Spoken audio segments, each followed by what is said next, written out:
রব্বে কারীমের দরবারে যদি আপনাকে মঞ্জুরিয়ত নিতে হয়, আল্লাহ রসুলের কদম মোবারকের মঞ্জুরিয়ত ছাড়া আল্লাহর দরবারের মঞ্জুরিয়ত হবে না। কথা বলে ঠিক কিনা? রসুল কারীমের দরবারের মঞ্জুরিয়ত লাগবে। প্রিয় উপস্থিতি, আমি আমার মূল আলোচনার থেকে ফিরে যাব। বলছিলাম রুহের জগতের কথা, এরপরে আসলাম রেহেমের জগৎ। রেহেমের জগৎ থেকে আল্লাহ আমাদেরকে দুনিয়ার জগতে পাঠাইলেন। কারো হায়াত 30 বছর, কারো হায়াত 60, কারো হায়াত 40, কারো হায়াত 50, কারো হায়াত 100, কারো হায়াত 10 দিন, কারো হায়াত মাত্র 1 দিন, কারো হায়াত 10 মিনিট। বলেন তো, এই হায়াত যিনি বরাদ্দ করলেন, একসাথে বলেন সে মালিকের নাম কি? কোন সন্দেহ নাই, এটা মনে রাখবেন। হায়াতের বরাদ্দ যিনি করেছেন তিনি আল্লাহ। একটা সেকেন্ড যদি আমাদের দেরি হয়, আজরাইল একটা সেকেন্ডের জন্য দেরি করবে না। কোরআন আল্লাহ বলতেছেন, ওয়ালা ইউআখিরাল্লাহু নাফসান ইযা জাআ আজালুহা।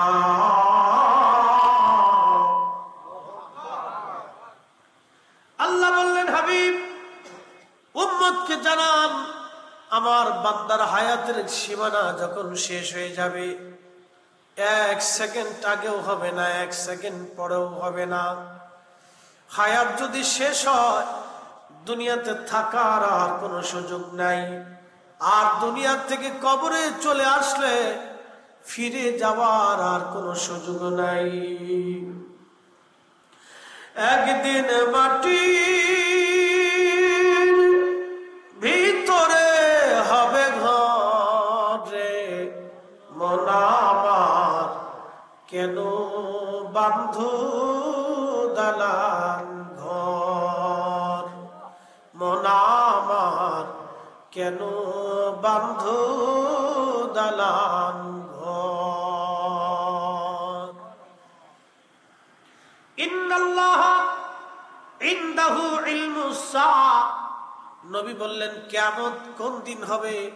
কোরআনে আল্লাহ বললেন, হাবিব উম্মতকে জানান কিয়ামত কোন দিন হবে, কোন সময় হবে, কত তারিখে হবে, কোন মুহূর্তে হবে, দিনে না রাতে, আমি আল্লাহ ছাড়া কেউ জানে না। ওয়ায়ুনাজ্জিলুল গায়স, বৃষ্টি কখন আসবে, কোন সময় আসবে, আল্লাহ ছাড়া কেউ জানে না। একবার জোরে বলবেন কি মারহাবা। এই যে মাহফিলের আগে আজকে বৃষ্টি কখন হবে আল্লাহ ছাড়া কেউ জানে না, কোন সময় হবে আল্লাহ ছাড়া কেউ জানে না, আল্লাহ ছাড়া কেউ জানে না। ওয়ায়ালামু মা ফিল আরহাম, মায়ের পেটের মধ্যে ছেলে হবে না মেয়ে হবে, আল্লাহ ছাড়া কেউ জানে না। একবার জোরে বলবেন কি মারহাবা। অনেকে মেয়ে হইলে অনেকে স্ত্রীর দোষ দেয়, খালি তোমার ঘরে মেয়ে হয়। অনেক পুরুষের ঘরে শুধু মেয়ে হইলে অনেকে বেজার হয়ে যায়। এ আল্লাহর বান্দা, সাবধান, মেয়ে হইলে বেজার হবেন না। আবার ছেলে হইলে অনেকে শুধু বেজার হয়, খালি ছেলেই হয়, মেয়ে হয় না, তাও না। বলেন তো, মায়ের গর্ভে যিনি ছেলে মেয়ে দেন তিনি তো আমার আল্লাহ। ওনার দরবার থেকে বাজেট হয় কে কয়টা সন্তানের অধিকারী হবে। বাংলাদেশে এমন ধনী আছে, কোটি কোটি টাকার মালিক, কিন্তু একটা সন্তান নাই। এমনও ব্যক্তি আছে, খাবার দেওয়ার, শোয়াবার, ঘুমানোর জায়গা নাই, কিন্তু তার 4-5টা সন্তান। এই সব ব্যবস্থার মালিক আমার আল্লাহ। এখানে মানুষের কোনো হাত নাই, কথা বলেন ঠিক কিনা? রাদিয়াল্লাহু আনহু, একবার জোরে বলবেন কি মারহাবা। ফাতেমা রাদিয়াল্লাহু আনহার গর্ভে যখন ইমাম হুসাইন আসলে, তখন নবী বলেছেন, তালিক ওচিরি ফাতেমা তো ইনশাআল্লাহ গুলামান যাকিয়া, আমার ফাতেমা দ্রুত গতিতে একটা পুত্র সন্তানের অধিকারী হবে। মারহাবা বললেন না? অথচ কোরআন বলতেছে ওয়ায়ালামু মা ফিল আরহাম, মায়ের পেটে ছেলে না মেয়ে আল্লাহ ছাড়া কি করে না।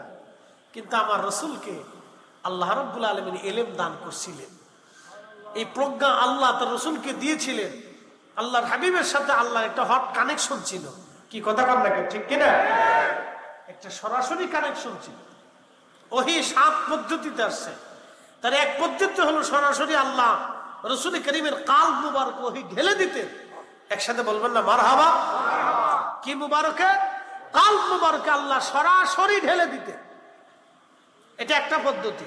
আর আরেক পদ্ধতি ছিল জিবরাইল আলাইহিস সালামের মাধ্যম দিয়ে। আরেক পদ্ধতি স্বপ্নের মাধ্যমে ছিল। এরকম ইমাম সুহাইলি লিখছেন 7 পদ্ধতিতে। প্রিয় চট্টগ্রাম হাটহাজারীবাসী, হাটহাজারী না? ঠিক আছে। হাটহাজারীর মুসলমান খুবই মনোযোগ দিয়ে কথাগুলি শুনে যাবেন। যে যাই বলুক কারো কথায় কর্ণপাত করা যাবে না। আমার রাসূল কারীমের শানকে যারা ছোট করে দেখবে, সে আমার বাপ চাচা আত্মীয় স্বজন হলেও তাকে মানা যাবে না, মেনে নেওয়া যাবে না। কথা বলেন ঠিক কিনা? বুঝে যাবে, বাপ চাচা আত্মীয় স্বজন যে হোক ও মানা যাবে না। এটা ভুলের মধ্যে আছে, গুমরাহির মধ্যে আছে। শোনেন, নবীর মোহাম্মদ ছাড়া, আল্লাহর হাবিবের ইশক ছাড়া কোনোদিনও কামালিয়াত হাসিল হয় নাই। এই জন্য আহলে সুন্নাত ওয়াল জামাত ছাড়া কোনো মা ওলি জন্ম দিতে পারে নাই। এই কথা বলেন না কেন, ঠিক কিনা? আহলে সুন্নাত ওয়াল জামাত ছাড়া কোনো মা ওলির জন্ম দিতে পারে নাই। কুতুব হয় নাই, আবদাল হয় নাই, মুজাদ্দিদ হয় নাই, কোনো ওলি হয় নাই, কেউ হয় নাই, কোনো ওলি নাই। আহলে সুন্নাত ওয়াল জামাত ছাড়া কোনো মা ওলির জন্ম দিতে পারে নাই, আর কিয়ামত পর্যন্ত সম্ভব হবে না। এই কথাটা মনে রাখবেন সারা জীবনে, সারা জীবনে মনে রাখবেন। রাসূল কারীমের এক ছাড়া, গোলামি ছাড়া কেউ মঞ্জুরিয়ত পায় না। যত বুজুর্গি থাকুক, 1000 বছরের সেজদা হলো কাজ হয়, সারা জীবনে তাহাজ্জুদও কাজ হয় না। প্রিয় হাটহাজারীর মুসলমান, আল্লাহ রাব্বুল আলামিন পরবর্তী কোরআনের বাক্যগুলির মধ্যে তিনি আল্লাহ বলেন ওয়া তাদরি নাফসুম মাযা তাকসিবু গাদা। আগামী সময় মানুষের জীবনে কি বয়ে আসবে, কি আসবে, ভাগ্যে কি লেখা আছে আল্লাহ ছাড়া কেউ জানে না। আহা, আগামী মুহূর্তটা আপনার জন্য কি আসবে আমরা কেউ বলতে পারবো না। কেউ বলতে পারবো না আগামী সময়টা আমাদের ভাগ্যে কি আছে, আমাদের নসিবে আগামী সময়টা ভাগ্যের মধ্যে কি আছে আমাদের কারোই জানা নাই। দেখেন, আমরা বাঙালির একটা হুজুগে মাতাল বাঙালি চ্যানেলে, ইউটিউবে, ফেসবুকে লেখা হলো 26 তারিখ কি একটা ঘটতে যাচ্ছে। আমার দেশের মানুষ 26 তারিখ নিয়ে পাগল হয়ে গেছে। আমি মনে করি 26 তারিখে কিছুই হবে না, আমার দেশের কিছু পোলাপান বিয়ে করবে, এছাড়া আর কিছুই নাই। এছাড়া কি করবো? 26 তারিখে কি জন্য হবে, কি একটা হবে, কেউ লাগছে কোটিপতি হয়ে যাবে। কত পাগল ছাগল দেশে হয়েছে বাঙালি হুজুকি মাতাল। তা আমি কই কিছু আর হবে না তো, কিছু পোলাপান বিয়ে করবে, এই তো শেষ, এই তো। কিছু মানুষ মারা যাবে, কিছু মানুষ দুনিয়াতে আসবে। কোরআন বলতেছে ওয়া মা তাদরি নাফসুম মাযা তাকসিবু গাদা। এই জন্য কোন গণকের কথা বিশ্বাস করা যাবে না, কোন গণকের কথা বিশ্বাস করা যাবে না। যদি গণক বলে আপনার বিপদ আছে, বিশ্বাস করা যাবে না, কারণ এইগুলি সব ভ্রান্ত কথা। আল্লাহ বলতেছেন বান্দার ভাগ্যের মধ্যে কি লেখা আছে আল্লাহ ছাড়া কেউ জানে না। গণক যদি বলে তোমার ভাগ্যে এটা আছে, গণকের হাত ধরে বলবেন বেটা তোর নিজের ভাগ্য আগে গণনা করে দেখ। আগে একটা থাপ্পড় মেরে দিয়ে বলবেন বেটা এই যে থাপ্পড় যে তোরে মারবো, তুই আগে 5 দিন আগে এটা কেন গণনা করে তুই বুঝতে পারিস নি যে আজকে তোরে থাপ্পড় মারবো। গণনা যারা করে বিশ্বাস করবেন না, 2 নম্বর যারা গণনা করে রুটি রুজি করে টাকা পয়সা কামাই করে ওদের বাড়ি খাবেন না। এই কথা মনে রাখবেন, ওদের বাড়ি খাবেন না। ওদের বাড়ি খাওয়া আর কুত্তার বিষ্ঠা খাওয়া সমান। কুত্তার বিষ্ঠা বুঝছেন? কুত্তা খাওয়ার পরে যেটা বমি করে ফেলে দেয় এটাকে বলা হয় বিষ্ঠা। এটা যেমন অপবিত্র, নাপাক, দুর্গন্ধ, পচা, গণকের বাড়ির খাবার এরকম নাপাক, দুর্গন্ধ, পচা, ও বাড়ি খাবেন না।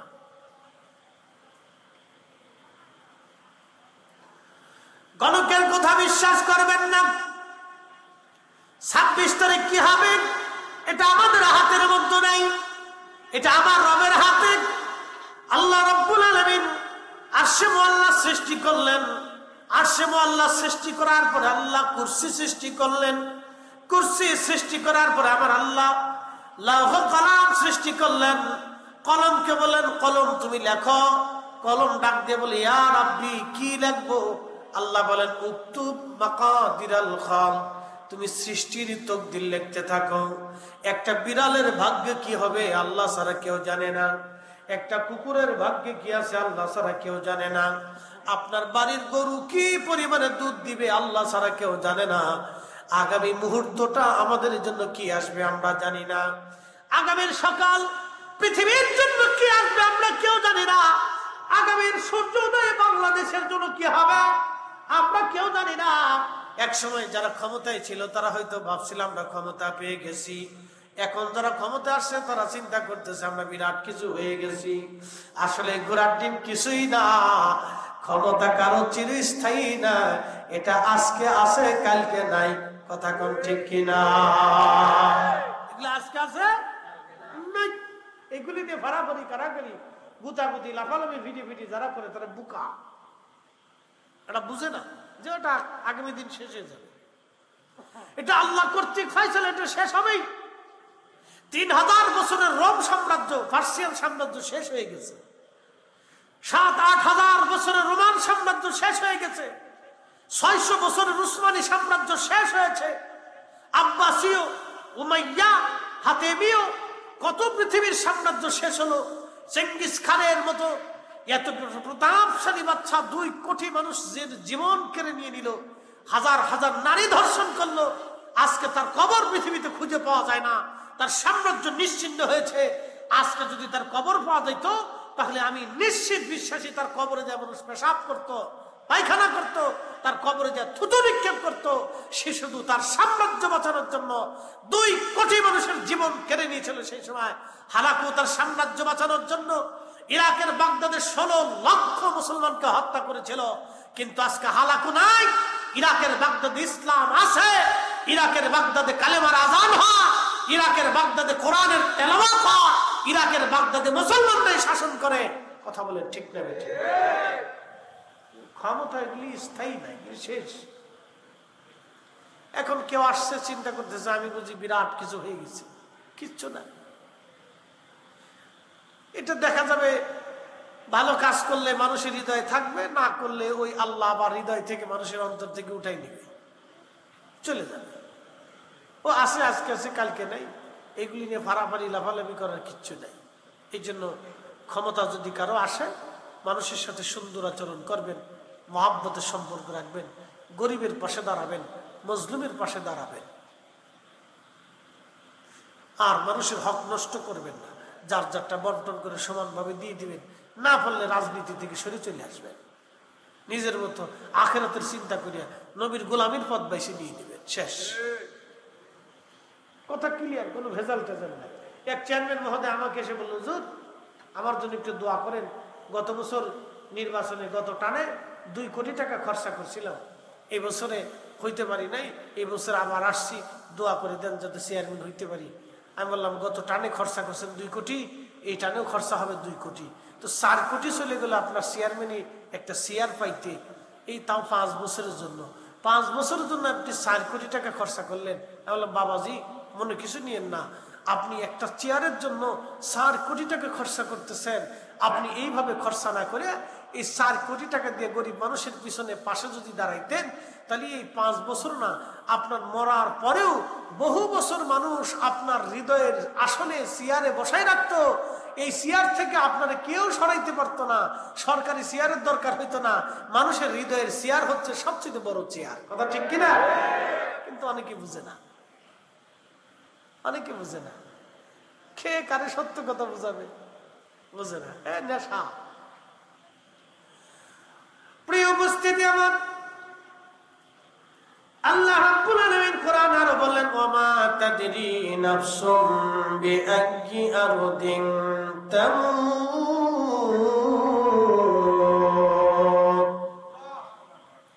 মানুষ কোন জায়গা, কোন স্থানে, কোন অবস্থায় মারা যাবে আল্লাহ ছাড়া কেউ জানে না। কোন জায়গা, কোন সময়, কোন মুহূর্তে, কোন স্থানে মানুষ মারা যাবে আল্লাহ ছাড়া কেউ জানে না। আল্লাহ ছাড়া কেউ জানে না। খুব মনোযোগ দিয়েন। মানুষ কোন জায়গায়, কোন হালতে, কোন অবস্থায়, কখন মারা যাবে আল্লাহ ছাড়া কেউ জানে না। সুলাইমান আলাইহিস সালাম বিরাট বড় বাদশা। বর্তমান যে গাজায়, গাজার আগে নাম ছিল আসকালান। এই আসকালানের বর্তমান নাম হলো গাজা। এই বিরাট অঞ্চল দিয়েছিল সুলাইমান আলাইহিস সালামের রাজধানী। বিরাট বড় প্রতাপশালী বাদশা। এক পাশে মানুষ মন্ত্রী থাকতো, আর এক পাশে জিন মন্ত্রী ছিল তার। সারা পৃথিবীর বাদশাহী আল্লাহ তাকে দিয়েছিলেন। শুধু মানুষের বাদশাহী না, জিন জাতির বাদশাহী ছিল। পৃথিবীর মধ্যে জিনদের ভিতরে যত দানব মানব, সবার বাদশা আল্লাহ তারে বানিয়েছিলেন। প্রত্যেক পৃথিবীর ইঞ্চি, সমুদ্রের শেষ সীমানা পর্যন্ত তিনি বাদশা ছিলেন। 7টা মহাসাগর একসাথে তিনি শাসন করতেন, কারণ সাগরের গভীরে জিনদের বসবাস আছে।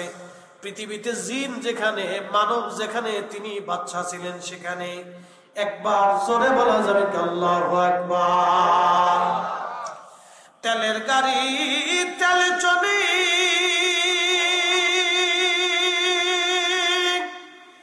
হাওয়ার গাড়ি হাওয়ায় উড়ে, বিনা তেলে চালায় গাড়ি নবী সুলাইমান। আমরা সেই মুসলমান, আমরা সেই মুসলমান। সালাতুন ইয়া রাসূলুল্লাহ আলাইকুম সালামুন ইয়া সালাতুন ইয়া রাসূলুল্লাহ আলাইকুম সালামুন ইয়া। হযরত সুলাইমান বিরাট বড় রাজ দরবারে বসা। এমন সময় একটা যুবক তার রাজ দরবারে বসা ছিল, সুদর্শন দেখতে। ইমাম আহমদ ইবনে হাম্বল কিতাবুজ জুহুদের মধ্যে তিনি লেখেন, ওই যুবক দেখে হযরত সুলাইমান আলাইহিস সালামের রাজ দরবারে যুবক বসা। এমন সময় আজরাইল আলাইহিস সালাতু ওয়াস সালাম ওই রাজ দরবারে প্রবেশ করার পরে ওই যুবকের চেহারার দিকে তাকায় আজরাইল তীক্ষ্ণ নজরে তাকায় রয়েছে। মানুষের বেশ ধরে আজরাইল আলাইহিস সালাম গেছেন। কেউ তাকে চিনে নাই, চিনেছেন হযরত সুলাইমান আলাইহিস সালাম। যুবকের চেহারার দিকে তাকায় আজরাইল তীক্ষ্ণ নজরে তাকানো আছে। কিছু সময় পর আজরাইল চলে গেলেন। যুবকটা সুলাইমান আলাইহিস সালামকে ডাক দিয়ে বলেন, খোদারি পয়গম্বর, আল্লাহ আপনাকে বাতাসের উপরে কর্তৃত্ব দিয়েছে। আপনি এই মুহূর্তে বাতাসকে হুকুম দেন আমাকে যেন নিয়ে হিন্দে, বর্তমান যেটা ভারত উপমহাদেশ, আগে নাম ছিল হিন্দ, আপনি আমাকে হিন্দে নিয়ে চলে ফেলায় রেখে দিয়ে আসেন। হযরত সুলাইমান আলাইহিস সালাম বাতাসকে হুকুম করলেন, বাতাস তুমি এই যুবককে হিন্দে নিয়ে যাও, হিন্দে তুমি নামাই দিয়ে আসো বাতাস থেকে উড়াইয়া। বর্তমান হিন্দুস্তান, তখন নাম ছিল হিন্দ, এই হিন্দে তাকে নিয়ে রেখে দেওয়া হলো। কিছু সময় পরে আজরাইল আলাইহিস সালাম আবার রাজদরবারে ঢুকলেন। সুলাইমান আলাইহিস সালাম ডাক দিয়ে বললেন, ভাই আজরাইল, একটা কথা কি বলবেন? বলে, কি হুজুর বলেন। আপনি একটা যুবকের দিকে তীক্ষ্ণ নজরে তাকাইছিলেন, কারণ কি? হযরত আজরাইল ডাক দিয়ে বললেন, মালাকুল মউত ডাক দিয়ে বলতেছে, আল্লাহর পয়গম্বর, আল্লাহর নবী, শোনেন, আপনার রাজদরবারে ঢোকার পরে যুবককে আমি দেখলাম, কিন্তু আমার ডায়েরির ভিতরে লেখা ছিল তার মৃত্যু হবে হিন্দে। তাও কিছু সময় পরে তার মৃত্যুর সময় একেবারে ঘনিয়ে গেছে, কিন্তু সে তখনও ফিলিস্তিনের রাজদরবারে, তখনও আপনার রাজদরবারে সে বসে আছে। কোথায় হিন্দ, কোথায় ফিলিস্তিন? হাজার হাজার মাইল দূর। এখন এই ছেলেটা এই মুহূর্তে কি করে হিন্দে যাবে? অথচ আল্লাহর ফয়সালা কখনো চেঞ্জ হবে না, হিন্দে তার জান কবজ হবে। আমি আজরাইল আশ্চর্য হয়ে তার চেহারার দিকে তাকাই রইলাম। আমি খুবই আশ্চর্য হলাম, সে এখনো হিন্দে, এখনো সে ফিলিস্তিনে বসে আছে, কিন্তু কিছু সময় পরে তার জান কবজ হবে হিন্দুস্তানে। কিন্তু আমি জানতাম না যে আপনি তাকে বাতাসের মাধ্যমে এইখানে নিয়ে হিন্দে আপনি তারে পৌঁছাবেন, এটা আমার জানা ছিল না, এটা আল্লাহর জানা। আল্লাহর ডায়েরিতে তকদিরের মধ্যে লেখা আছে, উক্তুব মাকাদিরাল খালক, তুমি বান্দার তকদির লেখো, সৃষ্টির তকদির তুমি লেখো। এই জন্য কোরআন বলল, ওয়ামা তাদরি নাফসুন বিআইয়ি আরদিন তামুত, একদিন মাটির ভিতরে হবে ঘরে, মন আমার কেন বান্ধ দালান ঘর। আরে সুলাইমান আলাইহিস সালামকে মালাকুল মউত বলতেছে, হুজুর আপনি তার হিন্দুস্তানে পাঠাবেন আমি জানতাম না, কিন্তু এটা আল্লাহর তকদিরের মধ্যে আল্লাহ লিখে রেখেছেন। আল্লাহর পয়গম্বর বললেন, মালাকুল মউত আপনি চলে যাওয়ার পরে এই ছেলেটা কেন জানি পাগল পারা হয়ে গেল, আমাকে বারবার বলতেছে, হুজুর আমাকে হিন্দে পাঠান, হিন্দে পাঠান, হিন্দে পাঠান। আমি বাতাসের মাধ্যমে তার দ্রুত গতিতে হিন্দে পৌঁছাইলাম। আজরাইল বলল, হুজুর বাতাসটাকে নিয়ে হিন্দে রাখার সাথে সাথে আমি তার জান কবজ করলাম। তার জান কবজ করে আমি আল্লাহর দরবারে পৌঁছাইয়া আমি আবার আপনার রাজ দরবারে এসে হাজির হয়ে গেলাম। একবার আওয়াজ তুলে বলবেন কি আল্লাহু আকবার। মৃত্যু যেখানে লেখা আছে, যে কোনো মূল্যে আপনি সেখানে যেতেই হবে। আপনার মরণ যেখানে লেখা আছে, যে কোনো মূল্যে আপনাকে সেখানে যেতেই হবে। আল্লাহ আপনাকে যে কোনো মাধ্যমে আপনাকে সেখানে নেবেই, কোনো রক্ষা নাই। কোরআন আল্লাহ বলতেছেন, কুল, হুজুর আপনি উম্মতকে বলে দেন, কুল ইন্নাল মাউতাল্লাযী তাফিররুনা মিনহু ফাইন্নাহু মুলাকীকুম।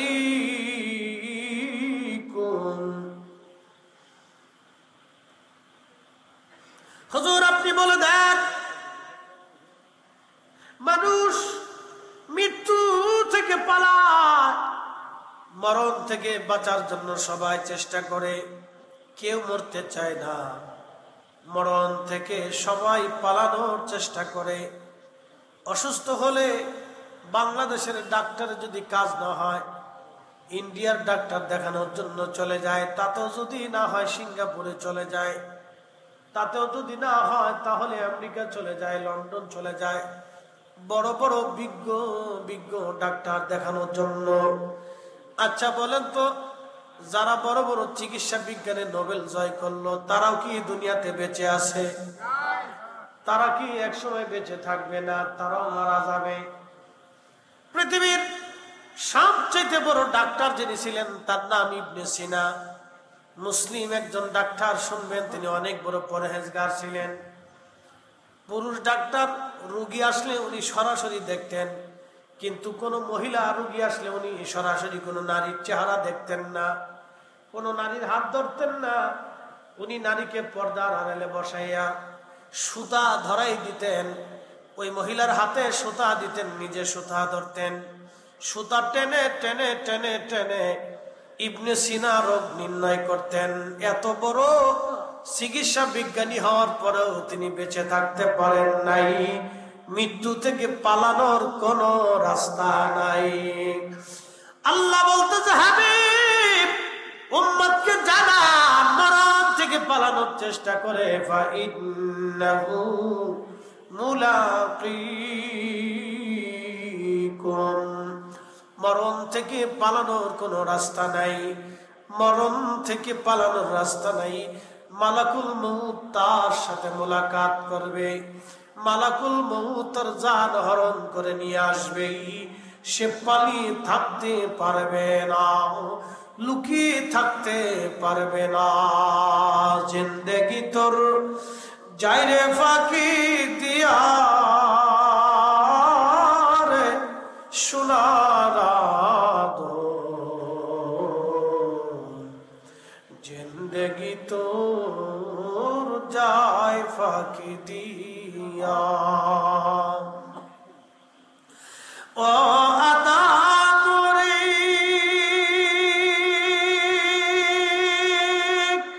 কামিনীর কোলেতে কাল ঘুমেতে রইলি তুই,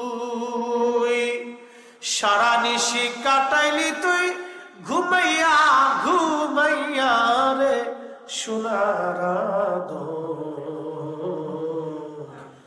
আজরাইলের আসল সুরত খুবই বিকট, খুবই ভয়াবহ সুরত তার। যখন পাপিষ্ট যারা আজরাইল আলাইহিস সালাম যখন আসে, তখন তার সুরত দেখার পরে ওই রুহুটা প্রত্যেক দেহের অঙ্গ প্রত্যঙ্গের মধ্যে পালায়। রুহু দৌড়াইতে থাকে, একবার পায়ের পৃষ্ঠদেশে যায়, আঙ্গুলের মাথায় আসে, পালানোর চেষ্টা করে, সে দৌড়ায় দৌড়ায়। মৃত্যুর যন্ত্রণা তখন বাড়তে থাকে, কঠিন হতে থাকে মৃত্যু। কত কঠিন মৃত্যু! প্রিয় নবীজি ডেকে বলতেছে, উম্মত, একটা উট বিনা কুরবানিতে, বিনা জবাহ করাতে, জিন্দা অবস্থায় একটা উটের চামড়া ছিলাইলে, জিন্দা অবস্থা একটা উটের চামড়া ছিলাইলে যে পরিমাণে কষ্ট হয়, আহা, ওই উটটাকে আবার চামড়া দেওয়ার পরে আবার ছিলানো হবে, আবার চামড়া হবে, আবার ছিলানো হবে। এইভাবে 100 বার চামড়া হবে, 100 বার তাকে আবার ছিলানো হবে।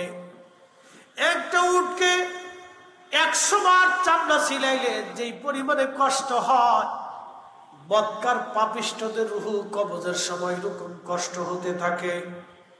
আল্লাহ নবী বললেন, আঙ্গুলের মাথায় রুহুগুলি দৌড়ায় দৌড়ায় আসে। রুহুটা আবার বিভিন্ন জায়গায় দৌড়ায় আজরাইল থেকে পালানোর জন্য। কিন্তু আজরাইল আলাইহিস সালাম তাকে তো অবশ্যই নিয়ে চলে যাবে। যাকে নিয়ে যাওয়া হলো তাকে দেখা গেল না, যিনি নিলেন তাকেও দেখা গেল না। কিন্তু চলে গেছে সত্য, আব্দুল করিম মরে গেছে। করিমকে যিনি নিয়ে গেলেন তিনি মালাকুল মউত।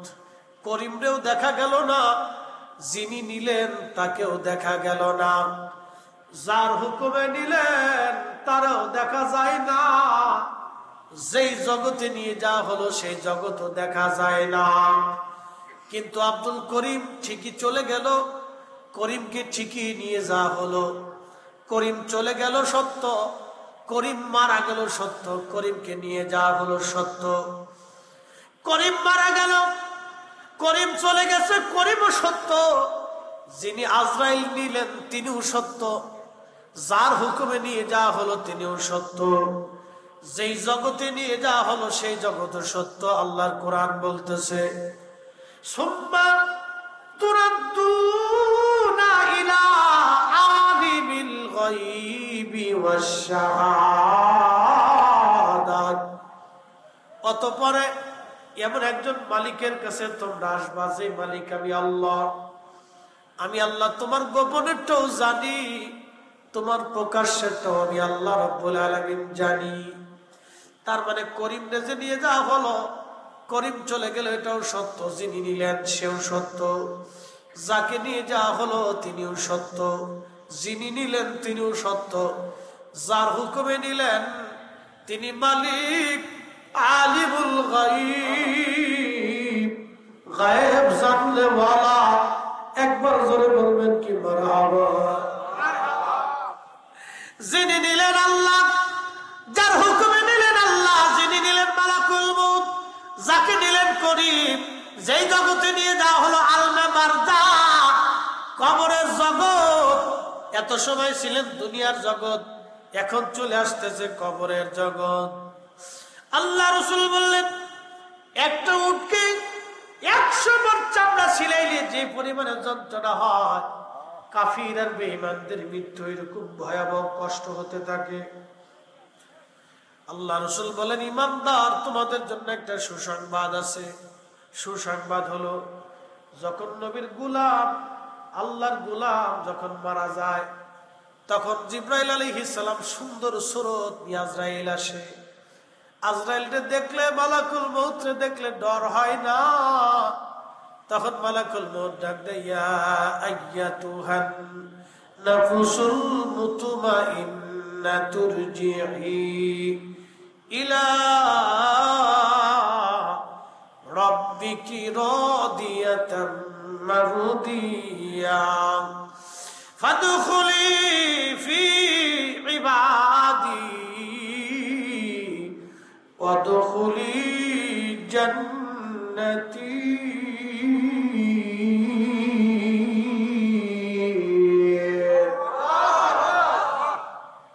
ইয়া আইয়াতুহান নাফস, হে নফসে মুতমাইন্না, প্রশান্ত আত্মা, হে প্রশান্ত আত্মা, তুমি নবীর গোলামি করেছো, আমি মালিকের আইন তুমি তোমার নিজের জীবনে বাস্তবায়ন করেছ।